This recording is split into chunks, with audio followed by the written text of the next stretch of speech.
Every one, I+ training സൊല്യൂഷൻസിന്റെ പുതിയൊരു ക്ലാസ്സിലേക്ക് എല്ലാ സുഹൃത്തുക്കൾക്കും സ്വാഗതം. NVT മാത്തമാറ്റിക്സിന്റെ നോട്ടിഫിക്കേഷൻ വരാൻ പോവുകയാണ് അല്ലേ? ഏറ്റവും അവസാനമായിട്ട് ഈ എക്സാം നടന്നിട്ടുണ്ടായിരുന്നത് 2024 അന്ന് NVT മാത്തമാറ്റിക്സ് ജൂനിയർ ആയിരുന്നു നടന്നിട്ടുണ്ടായിരുന്നത്. സോ ഈ എക്സാമിന് ചോദിച്ചിട്ടുള്ള കുറച്ച് പ്രീവിയസ് ഇയർ ക്വസ്റ്റ്യൻസുമായിട്ടാണ് ഞാനിന്ന് നിങ്ങളുടെ മുന്നിൽ വന്നിരിക്കുന്നത്. ഓക്കെ, സോ ഫസ്റ്റ് ക്വസ്റ്റ്യൻ നോക്കാം. Let T be a linear transformation from V into W.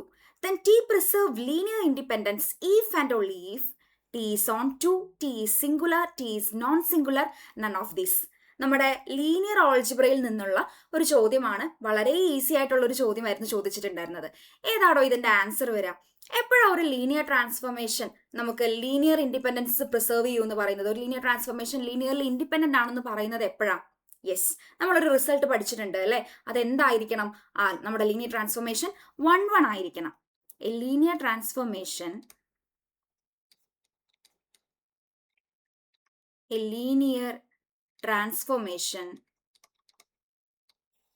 preserves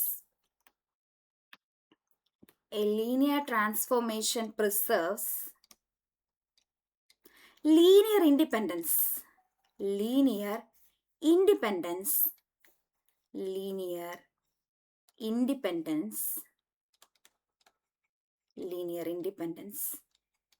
എപ്പോഴാണ് അത് സംഭവിക്കുക? Yes, if and only if it is 1:1. Okay, ഒരു ലീനിയർ ട്രാൻസ്ഫോർമേഷൻ 1:1 ആണെങ്കിലാണ് നമുക്കത് ലീനിയർലി ഇൻഡിപെൻഡന്റ് ആണെന്ന് പറയാം. അപ്പോൾ 1:1 ആണെന്ന് പറഞ്ഞിട്ടുണ്ടെങ്കിൽ ബേസിക്കലി അത് എന്താണ്? ഇൻജക്റ്റീവ് ആണ്. അപ്പോൾ നമുക്കൊരു കാര്യം അറിയാലോ, ടി ഇൻജക്റ്റീവ് മാപ്പ് ആണെങ്കിൽ T is injective if and only if അതിന്റെ കേർണൽ ആര് മാത്രമേ ഉണ്ടാവുള്ളൂ? യെസ്, കേർണൽ ഓഫ് ടിയിൽ 0 മാത്രമേ ഉണ്ടാവുള്ളൂ. കേർണലിൽ 0 മാത്രമേ ഉണ്ടാവുള്ളൂ എന്ന് പറഞ്ഞിട്ടുണ്ടെങ്കിൽ വാട്ട് അബൌട്ട് ഇറ്റ്സ് നള്ളിറ്റി? നമുക്കതിന്റെ നള്ളിറ്റിയെ പറ്റി എന്താ പറയാൻ പറ്റുക? Yes, obviously nullity will be 0. Nullity 0 എന്ന് പറഞ്ഞിട്ടുണ്ടെങ്കിൽ റാങ്ക് ഇതിനോട് ഈക്വൽ ആയിരിക്കും. യെസ്, ആ ലീനിയർ ട്രാൻസ്ഫോർമേഷന്റെ മെട്രിക്സ് എഴുതിയിട്ടുണ്ടെങ്കിൽ അതിന്റെ നമ്പർ ഓഫ് കോളംസിനോട് ഈക്വൽ ആയിരിക്കും. അതായത് നമുക്ക് എന്ത് പറയാൻ പറ്റും? ഡിറ്റർമിനന്റ് നോൺ സീറോ ആയിരിക്കും. ഡിറ്റർമിനന്റ് നോൺ സീറോ ആണെന്ന് പറഞ്ഞിട്ടുണ്ടെങ്കിൽ അതെന്താണ്? Obviously it is known singular. So T is non singular. T ഒരു നോൺ സിംഗുലർ മാപ്പ് ആയിരിക്കും. ഓക്കെ, അപ്പൊ ഇവിടെ കറക്റ്റ് ആൻസർ ആയിട്ട് വരുന്നത് ഏത് ഓപ്ഷൻ ആണോ? Answer is option C, T is non singular. Linear ഓൾജിബ്രയിൽ നിന്ന് വന്നിട്ടുണ്ടായിരുന്ന വളരെ സിമ്പിൾ ആയിട്ടുള്ള ഒരു ക്വസ്റ്റ്യൻ ആയിരുന്നു അല്ലേ? ഓക്കെ, അടുത്ത ചോദ്യം. Let V be an n-dimensional vector space and W be an m-dimensional vector space. Then LVW എന്ന് പറഞ്ഞിട്ടുണ്ടെങ്കിൽ ഇവിടെ തന്നിട്ടുണ്ട് അല്ലേ? The set of all linear transformation from V into W is of dimension m/n ആണോ, m+n ആണോ, m-n ആണോ, mn ആണോ? വളരെ ഡയറക്റ്റ് ആയിട്ടുള്ള ഒരു ചോദ്യമായിരുന്നു. ഇവിടെ എന്തൊക്കെ തന്നിട്ടുണ്ട്? V എന്ന് പറയുന്ന വെക്ടർ സ്പേസിന്റെ ഡയമെൻഷൻ n ആണെന്നും അതേപോലെ W എന്ന് പറയുന്ന വെക്ടർ സ്പേസിന്റെ ഡയമെൻഷൻ m ആണെന്ന് നമുക്ക് തന്നിട്ടുണ്ട് അല്ലേ? അപ്പൊ നമ്മൾ ഇനി എന്താ കണ്ടുപിടിക്കേണ്ടത്? യെസ്, LVWന്റെ ഡയമെൻഷൻ ആണ് നമുക്ക് കണ്ടുപിടിക്കാനുള്ളത്. അതെങ്ങനെയാണോ കണ്ടുപിടിക്കുക? LVW എന്ന് പറഞ്ഞിട്ടുണ്ടെങ്കിൽ ഇവിടെ തന്നിട്ടുണ്ട് വിയിൽ നിന്ന് ഡബ്ല്യൂയിലേക്കുള്ള എല്ലാ ലീനിയർ ട്രാൻസ്ഫോർമേഷൻസിന്റെയും കൂടെ കളക്ഷൻ ആണ് അല്ലേ? അപ്പൊ നമ്മളൊരു തിയറം പഠിച്ചിട്ടുണ്ടല്ലോ. എന്തായിരുന്നു പഠിച്ചിട്ടുള്ളത്? If V and W are finite dimensional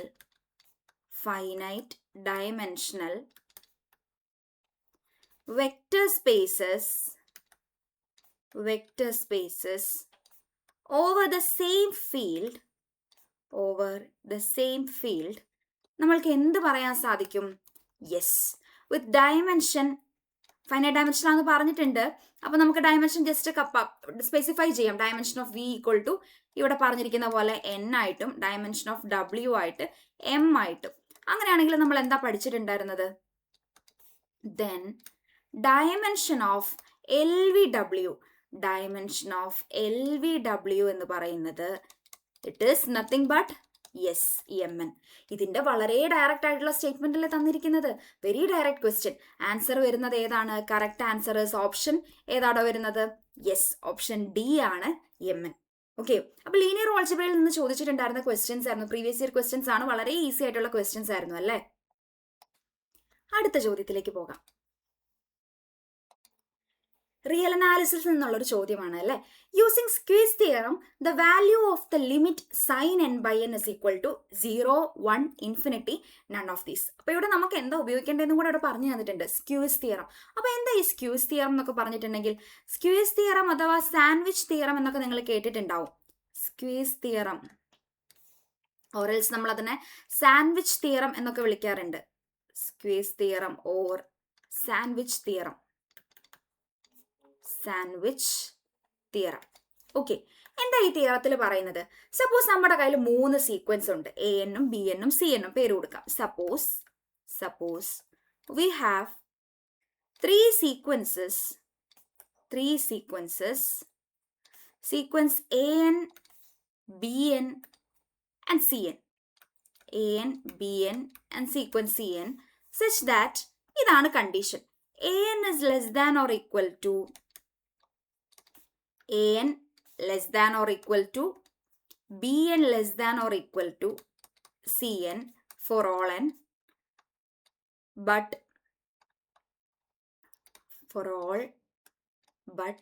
finitely many n. For all but finitely many n.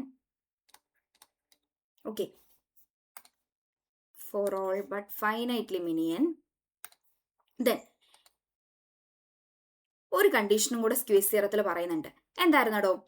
And A N converge ചെയ്യുന്നത് എയിലേക്കാണ്, ബി എൻ കൺവേർജ് ചെയ്യുന്നത് ബിയിലേക്കാണ്, ആൻഡ് സി എൻ കൺവേർജ് ചെയ്യുന്നത് സിയിലേക്കാണ്. Then A less than or equal to B less than or equal to C ആയിരിക്കും. And moreover, if A and C are equal, this implies A is equal to B is equal to C. ഇതാണ് നമ്മുടെ squeeze തിയറത്തിൽ പറയുന്നത്, ആണല്ലോ. അപ്പൊ നിങ്ങൾ ഇവിടെ നോക്കിക്കേ, നമുക്ക് തന്നിരിക്കുന്ന സീക്വൻസ് ആരാ? ഇവിടെ സീക്വൻസ് എ എൻ എന്ന് പറയുന്നത് it is sine N by N. Okay, ഇതാണ് സീക്വൻസ്. നമുക്കറിയാം സൈൻ എക്സിന്റെ റേഞ്ച് എന്താ? സൈൻ എക്സിന്റെ റേഞ്ച് എന്ന് പറയുന്നത് യെസ് ക്ലോസ്ഡ് ഇന്റർവൽ -1, 1 ആണ്, ആണല്ലോ. We know range of sin x എന്ന് പറയുന്നത്, range of sin x is closed interval -1, 1. അങ്ങനെയാണെങ്കിൽ നമുക്കിത് എങ്ങനെ എഴുതാം? -1 less than or equal to sin n less than or equal to 1 എന്ന് എഴുതുന്നതിൽ തെറ്റില്ലല്ലോ. ത്രൂ ഔട്ട് n കൊണ്ട് ഡിവൈഡ് ചെയ്താൽ എന്താ സംഭവിക്കുക? -1/n less than or equal to sin n by n less than or equal to 1/n എന്നായി മാറും. അപ്പൊ നിങ്ങൾ നോക്കിക്കേ, നമുക്ക് സ്ക്വീസ് തിയറം അപ്ലൈ ചെയ്യാൻ പാകത്തിന് 3 സീക്വൻസുകൾ കിട്ടിയില്ലേ? ഫസ്റ്റ് സീക്വൻസ് ആയിട്ട് -1/n, സെക്കൻഡ് സീക്വൻസ് ആയിട്ട് sin n by n, third sequence ആയിട്ട് 1/n. അപ്പൊ ഇവിടെ നിങ്ങൾ നോക്കിക്കേ, ഇവിടെ -1/n ആണെങ്കിലും 1/n ആണെങ്കിലും അവർ രണ്ടും എങ്ങോട്ടേക്ക് കൺവേർജ് ചെയ്യും? 0യിലേക്ക് കൺവേർജ് ചെയ്യും. രണ്ട് എൻഡിലും കിടക്കുന്ന സീക്വൻസുകളുടെ ലിമിറ്റ് പോയിന്റ് സെയിം ആണെങ്കിൽ ആ നടുക്കുള്ള സീക്വൻസും കൺവേർജ് ചെയ്യുന്നത് സെയിം ലിമിറ്റിലേക്കായിരിക്കും. നമ്മൾ പഠിച്ചിട്ടുണ്ട് അല്ലേ? അതായത് എ എന്ന് പറയുന്ന സീക്വൻസും ബി എന്ന് പറയുന്ന സീക്വൻസിനും ഒരേ ലിമിറ്റ് ആണെങ്കിൽ, അത് കൺവേർജ് ചെയ്യുന്നത് ഒരേ പോയിന്റിലേക്കാണെങ്കിൽ അതേ പോയിന്റിലേക്ക് തന്നെയായിരിക്കും നടുക്ക് കിടക്കുന്ന സീക്വൻസും കൺവേർജ് ചെയ്യുന്നത്. അപ്പൊ സ്ക്വീസ് തിയറം പ്രകാരം നമുക്ക് എന്ത് കൺക്ലൂഡ് ചെയ്യാൻ പറ്റും? Therefore, by squeeze theorem we can conclude that a sequence sin n by n എന്ന് പറയുന്ന സീക്വൻസും എങ്ങോട്ടേക്ക് കൺവേർജ് ചെയ്യുമോ? യെസ്, 0യിലേക്ക് കൺവേർജ് ചെയ്യും. ഇത് സ്ക്വീസ് തിയറം ഉപയോഗിച്ച് തന്നെ ചെയ്യാമെന്ന് നിർബന്ധമൊന്നുമില്ല. We have alternative methods also. അപ്പൊ നമ്മുടെ ക്വസ്റ്റ്യനിൽ സ്ക്വീസ് തിയറം എന്ന് ഡയറക്ട്ലി പറഞ്ഞതുകൊണ്ട് നമ്മൾ സ്ക്വീസ് തിയറം യൂസ് ചെയ്തു എന്ന് മാത്രമേ ഉള്ളൂ. മറ്റൊരു റിസൾട്ടും കൂടെ ഞാൻ നിങ്ങൾക്ക് പരിചയപ്പെടുത്തി തരാം. അതായത് നമ്മുടെ കയ്യിൽ 2 സീക്വൻസ് ഉണ്ട്. Say A N and B N, B 2 sequences. Let A n and B n be 2 sequences such that ഇതാണ് കണ്ടീഷൻ. ഒരു സീക്വൻസ് 0യിലേക്ക് കൺവേർജ് ചെയ്യണം, മറ്റേ സീക്വൻസ് ബൗണ്ടഡ് ആയിരിക്കണം. അപ്പൊ A N converges to 0 and B N is bounded. Okay, അങ്ങനെയാണെങ്കിൽ അവരുടെ product sequence, then we can conclude that sequence A N B N എന്ന് പറയുന്നത് എങ്ങോട്ടേക്ക് കൺവേർജ് ചെയ്യും? 0യിലേക്ക് കൺവേർജ് ചെയ്യും. ഇതാണ് നമ്മുടെ റിസൾട്ട് പറയുന്നത്. അപ്പൊ നിങ്ങൾ ഇവിടെ നോക്കിക്കേ, ഇവിടെ നമ്മുടെ സീക്വൻസ് എന്ന് പറയുന്നത് sin n by n ആയിരുന്നു. അപ്പൊ ആ sin n by n നെ നമുക്ക് എ എന്നിന്റെ സ്ഥാനത്ത് 1/n എടുക്കാം, സീക്വൻസ് 1/n. അപ്പൊ അത് 0യിലേക്ക് കൺവേർജ് ചെയ്യുമല്ലോ. ആൻഡ് ബി എന്നിന്റെ സ്ഥാനത്ത് നമുക്ക് സീക്വൻസ് sin n എടുക്കാം. ഇത് ബൗണ്ടഡ് ആണല്ലോ. അപ്പൊ ഈ പറഞ്ഞ റിസൾട്ട് പ്രകാരം sin n by 1/n into sin n എന്ന് പറയുന്ന ആള്, അതാരാ? sin n by n. ഇത് എങ്ങോട്ടേക്ക് കൺവേർജ് ചെയ്യും? 0യിലേക്ക് കൺവേർജ് ചെയ്യും. സോ ഇങ്ങനെയും നമുക്ക് അതിനെ പറയാം. ഓക്കെ, അപ്പം സ്ക്വീസ് തിയറം തന്നെ ഉപയോഗിക്കണം എന്നൊരു നിർബന്ധമില്ല. നമ്മുടെ ക്വസ്റ്റ്യനിൽ സ്ക്വീസ് തിയറം ചോദിച്ചത് കൊണ്ട് നമുക്ക് അങ്ങനെ ചെയ്തു എന്ന് മാത്രം. ഓൾട്ടർനേറ്റീവ് മെത്തേഡ്സും ഉണ്ട്. So what is the answer here? Correct answer ആയിട്ട് വരുന്നത് ഓപ്ഷൻ എ ആണ്, 0.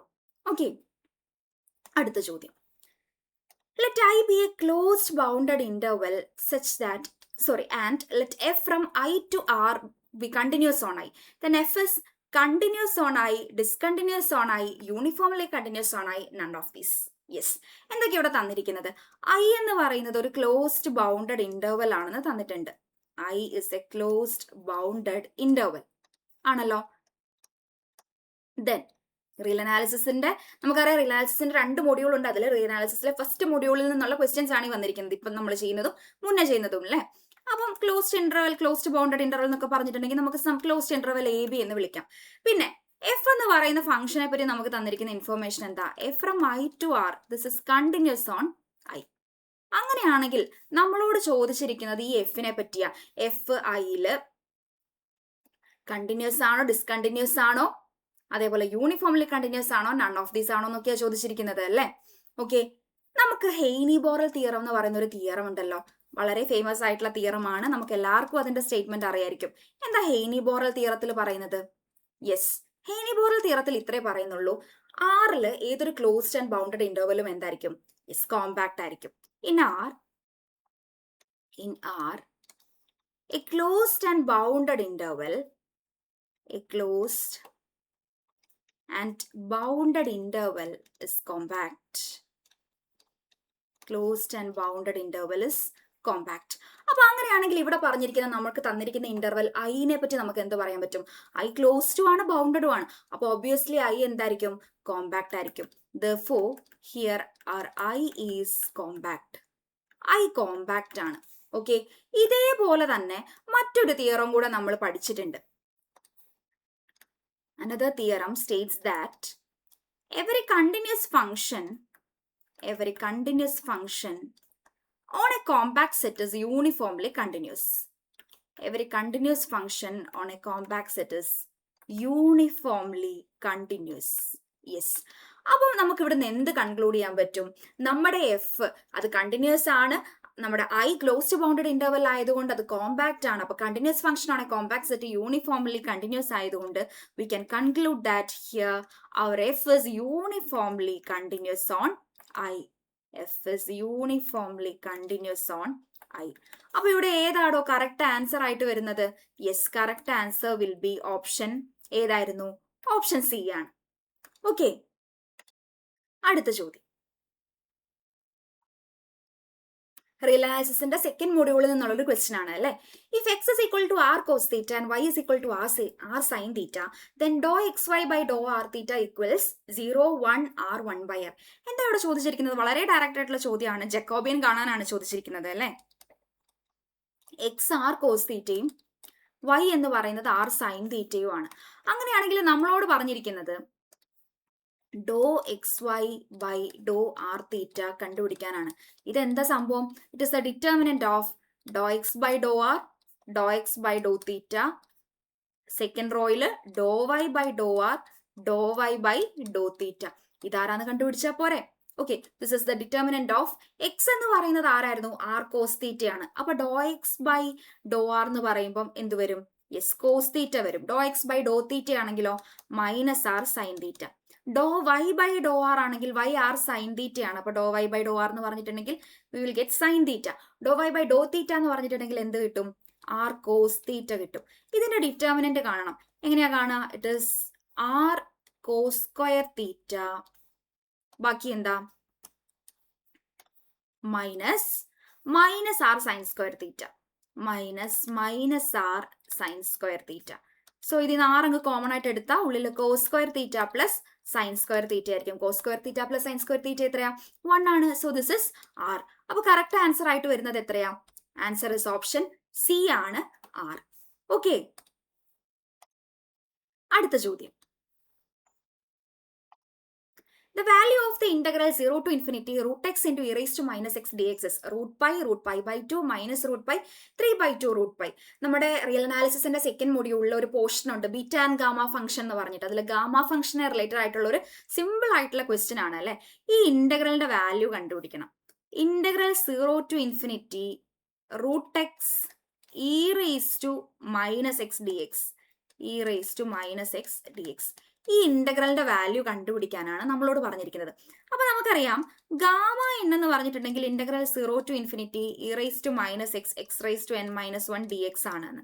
ഓക്കെ, അപ്പൊ നമുക്ക് ഇവിടെ തന്നിരിക്കുന്ന ആളെ, അതായത് integral 0 to infinity root x e raised to minus x dx എന്ന് പറയുന്നത് this is actually integral 0 to infinity e raised to minus x x raised to 1/2 dx ആണ്.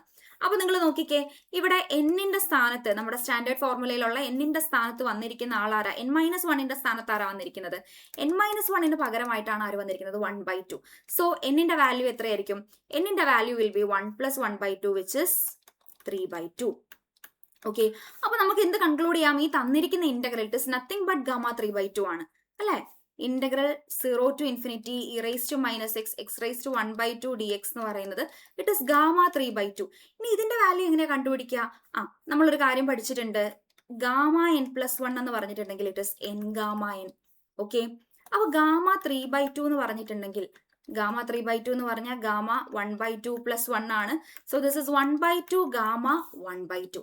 ആൻഡ് ഗാമ 1/2ന്റെ വാല്യൂ നമുക്ക് എല്ലാവർക്കും അറിയാം. ഗാമ 1/2ന്റെ വാല്യൂ എത്രയാ? It is √π. So this is √π/2. Okay, അപ്പൊ ഇവിടെ കറക്റ്റ് ആൻസർ ആയിട്ട് വരുന്നത് ഏതാണ്?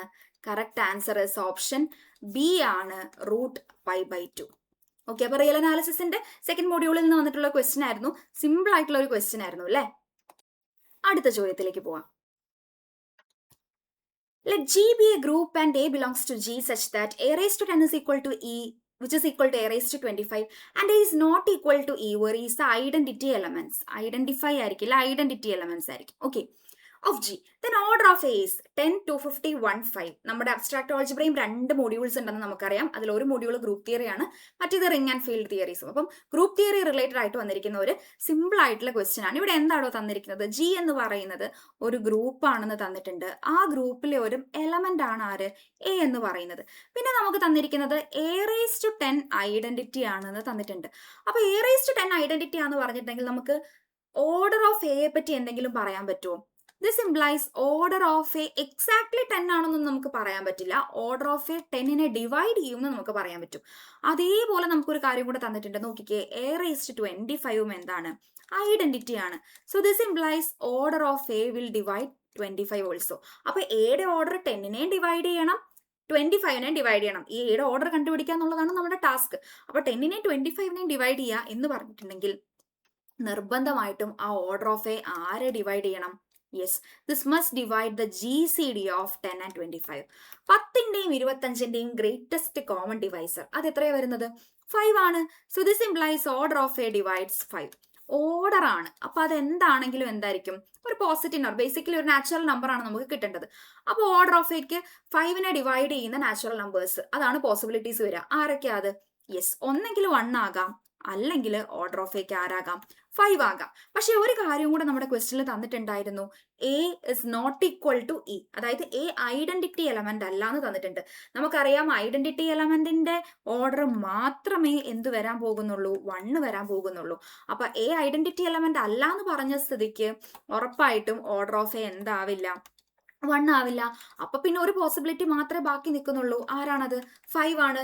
സോ ഓർഡർ ഓഫ് എ എന്ന് പറയുന്നത് എത്രയായിരിക്കും? 5 ആയിരിക്കും. സോ കറക്റ്റ് ആൻസർ വരുന്നത് ഓപ്ഷൻ ഡി ആണ്, 5. ഓക്കെ, അടുത്ത ചോദ്യം അബ്സ്ട്രാക്ട് ഓൾജിബ്ര റിലേറ്റഡ് ആയിട്ടുള്ള നെക്സ്റ്റ് ക്വസ്റ്റ്യൻ ആണ്. The number of group homomorphism from Z10 to Z20 is 0, 1, 5, 10. It is A very direct question അല്ലേ? എങ്ങനെയാണോ കണ്ടുപിടിക്കുക? നമുക്കറിയാം number of group homomorphisms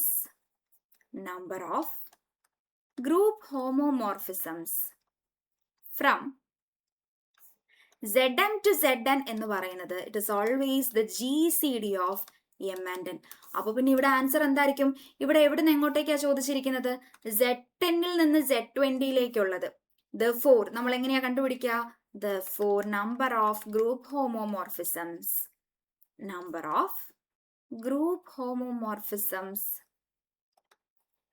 from Z10 to Z20 is equal to nothing but the GCD of 10 and 20. 10ന്റെയും 20ന്റെയും greatest common divisor എത്രയാ? 10 ആണ്. So correct answer വരുന്നത് ഏതായിരിക്കും? Answer will be option D, 10 ആണ്. വളരെ ഈസി ആയിട്ട് നമുക്ക് ഒന്നും ചെയ്യേണ്ട, ഒരു സ്റ്റെപ്പ് പോലും എഴുതി നോക്കാതെ കിട്ടുന്ന ക്വസ്റ്റ്യൻ ആയിരുന്നു അല്ലേ? ഓക്കെ, അടുത്ത ചോദ്യം. Z of I over NZ of I is a field when X is 2, 9, 13, 19. Okay, അപ്പൊ ഇത് ചെയ്യാൻ വേണ്ടിയിട്ട് ഈ Z of I over NZ of I എന്ന് പറയുന്ന ആള് ഇത് ആരാന്ന് നമുക്കൊരു ഐഡിയ ഉണ്ടായാൽ മതി. This is isomorphic to Zn of I ആണ്. ഓക്കെ, അപ്പൊ Zn of I നെ സംബന്ധിച്ച് നമുക്ക് കുറച്ച് കാര്യങ്ങൾ അറിയാം അല്ലെ? അപ്പൊ ഇത് എപ്പോഴാണ് വെൻ എക്സ് ഈസ് എന്നാണ് ക്വസ്റ്റ്യൻ അല്ലെ, വെൻ എൻ ഈസ് എന്നായിരിക്കും ഉദ്ദേശിച്ചിട്ടുണ്ടാവുക. ഓക്കെ, അപ്പൊ എന്നിന്റെ വാല്യൂ എന്താകുമ്പോഴാണ് ഈ പറയപ്പെടുന്ന സ്ട്രക്ചറിന് ഒരു ഫീൽഡായി മാറാൻ പറ്റുക എന്നാ ചോദിച്ചിരിക്കുന്നത്. അപ്പൊ നിങ്ങൾ ഇവിടെ നോക്കിക്കേ, Zn of I നെ പറ്റി നമുക്കൊരു കാര്യം അറിയാം. Zn of I എപ്പോഴാണ് ഒരു ഫൈനൈറ്റ് ഇന്റഗ്രൽ ഡൊമെയിൻ ആകുക? Zn of I is A finite integral domain. Finite integral domain എന്ന് പറഞ്ഞിട്ടുണ്ടെങ്കിൽ അത് ആര് തന്നെയാണ്? ഫീൽഡ് ആണ്. എല്ലാ ഫൈനൈറ്റ് ഇന്റഗ്രൽ ഡൊമെയിനും ഫീൽഡ് ആണെന്ന് നമുക്കറിയാം. ഫൈനൈറ്റ് ഇന്റഗ്രൽ ഡൊമെയിൻ എന്ന് പറഞ്ഞിട്ടുണ്ടെങ്കിൽ it is field itself. Field ആകുന്നത് എപ്പോഴാ? Yes, we have studied that when it is prime. n പ്രൈമും ആയിരിക്കണം, പ്രൈം ആയാൽ മാത്രം പോരാ, and n must be congruent to 3 mod 4. ഈ രണ്ട് കണ്ടീഷൻസ് സാറ്റിസ്ഫൈ ചെയ്യണം n. അങ്ങനെയാണെങ്കിലേ നമ്മുടെ Zn of I ആരായി മാറുള്ളൂ? ഫൈനൈറ്റ് ഇന്റഗ്രൽ ഡൊമെയിൻ, അതായത് ഫീൽഡ് ആയിട്ട് മാറുള്ളൂ. അപ്പൊ ഈ രണ്ട് കണ്ടീഷൻ സാറ്റിസ്ഫൈ ചെയ്യുന്ന ഓപ്ഷൻ തന്നിരിക്കുന്നതിൽ ആരാ നോക്കിയാൽ മതി? ആദ്യത്തെ ഓപ്ഷൻ 2 ആണ്. ഓക്കെ, ഫസ്റ്റ് ഓപ്ഷൻ 2 ആണ്. 2 ഒരു പ്രൈം നമ്പർ ഒക്കെയാണ്, പക്ഷെ 2 കോൺഗ്രുവൻസ് സാറ്റിസ്ഫൈ ചെയ്യുന്നുണ്ടോ? No, 2 is not congruent to 3 mod 4. കാരണം എന്താ? 2 - 3 - 1 ആണ്, not a multiple of 4. Okay, അടുത്തത്. അപ്പൊ A ഫോൾസ് ആണ്. Second one, what about the second option? എന്തായിരുന്നു? 9. 9നെ പറ്റി കൂടുതൽ ഒന്നും നോക്കേണ്ട കാര്യമില്ല, കാരണം 9 is not even a prime number. അപ്പൊ പിന്നെ 9ഉം എന്താണ്? ഫോൾസ് ആണ്. What about the third one? മൂന്നാമത്തെ നമ്പർ എന്തായിരുന്നു? 13. 13നെ സംബന്ധിച്ച് 13 പ്രൈം ആണെന്ന് നമുക്കറിയാം. 13 ഇസ് എ പ്രൈം നമ്പർ. പക്ഷെ അത് കോൺഗ്രുവൻസ് സാറ്റിസ്ഫൈ ചെയ്യുമോ? 13 കോൺഗ്രുവന്റ് ടു 3 mod 4 എന്ന് പറഞ്ഞാൽ 13 - 3 10 ആണ്. 10 is not a multiple of 4. അപ്പൊ 13 is not congruent to 3 mod 4. Okay, അപ്പൊ അതും പോയി. അപ്പൊ 3 ഓപ്ഷൻ എലിമിനേറ്റ് ആയിട്ടുണ്ടെങ്കിൽ ഓട്ടോമാറ്റിക്കലി ആൻസർ എന്തായിരിക്കും? യെസ്, ലാസ്റ്റ് ഓപ്ഷൻ ആയിരിക്കും. അപ്പൊ അത് ആരാ ആള്? 19 ആണ്. 19നെ സംബന്ധിച്ച് നോക്കിക്കേ, 19 എന്ന് പറയുന്നത് അതൊരു പ്രൈം നമ്പറും ആണ്, and 19 is congruent to 3 mod 4. കാരണം എന്താ? 19 - 3 എന്ന് പറഞ്ഞിട്ടുണ്ടെങ്കിൽ 16 ആണ്. 16 ഇസ് എ മൾട്ടിപ്പിൾ ഓഫ് 4. അപ്പൊ ഇത് രണ്ടും സാറ്റിസ്ഫൈ ചെയ്യുന്ന, രണ്ട് കണ്ടീഷൻസും സാറ്റിസ്ഫൈ ചെയ്യുന്ന n എന്ന് പറയുന്നത് ആരായിരുന്നു? യെസ്, അത് നമ്മുടെ ഓപ്ഷൻ ഡി 19 ആണ്. സോ കറക്റ്റ് ആൻസർ ആയിട്ട് വരുന്നത് ഓപ്ഷൻ ഡി ആണ്. ഓക്കെ, അടുത്ത ചോദ്യം. Which of the following cannot be the cardinality of a field? 10, 125, 8, 27. വളരെ ഈസി ആയിട്ടുള്ള ഒരു ക്വസ്റ്റ്യൻ ആയിരുന്നു അല്ലേ? ഒരു ഫീൽഡിന്റെ കാർഡിനാലിറ്റി, ഇപ്പൊ ഇവിടെ ഫൈനൈറ്റ് കാർഡിനാലിറ്റീസ് ആണല്ലോ തന്നിരിക്കുന്നത്. അപ്പൊ എഫ് ഒരു ഫീൽഡ് ആണെന്ന് തന്നിട്ടുണ്ട്. അപ്പൊ ഫൈനൈറ്റ് ഫീൽഡ് ആണെങ്കിൽ, എഫ് ഫൈനൈറ്റ് ആണെങ്കിൽ ഇതിന്റെ കാർഡിനാലിറ്റി എപ്പോഴും നമുക്കറിയാം ഒരു പ്രൈം പവർ n ആയിരിക്കും അല്ലെ? ഒരു single prime number power n ആയിരിക്കും. ഒരു p is A prime number. Okay, അപ്പൊ ആ ഫോമിലുള്ള ഓപ്ഷൻസ് ആരാ നോക്കിയാ പോരെ? ഇവിടെ ഫസ്റ്റ് ഓപ്ഷൻ ആരാ? ഫസ്റ്റ് ഓപ്ഷൻ 10ഉം ബാക്കി 125, 8, 27 ആണല്ലോ. അപ്പൊ ഫസ്റ്റ് ഓപ്ഷൻ 10 എന്ന് പറയുന്നത് നമുക്കറിയാം 5 × 2 ആണ്. It is not of the form a single prime number power. അപ്പം ഫീൽഡിന്റെ കാർഡിനാലിറ്റി ആകാൻ പറ്റാത്തത് ആർക്ക് എന്നാ ചോദിച്ചിട്ടുണ്ടായിരുന്നത്. അപ്പൊ ആൻസർ ആര് തന്നെയാ? 10 തന്നെയാ. കാരണം ബാക്കി 3 ഓപ്ഷൻസിനും ആ പ്രശ്നമില്ല. 125 എന്ന് പറഞ്ഞിട്ടുണ്ടെങ്കിൽ 5³ ആണ്. അടുത്തത് 8 എന്ന് പറഞ്ഞിട്ടുണ്ടെങ്കിൽ 2³ ആണ്. പിന്നെ ആരായിരുന്നു ബാക്കി ഉണ്ടായിരുന്നത്? 27 അല്ലേ? ഓപ്ഷൻ ഡിയിലെ 27 എന്ന് പറഞ്ഞിട്ടുണ്ടെങ്കിൽ അത് 3³ ആണ്. ഇതെല്ലാം ഫൈനൈറ്റ് ഫീൽഡിന്റെ ഓർഡറുകളാണ്.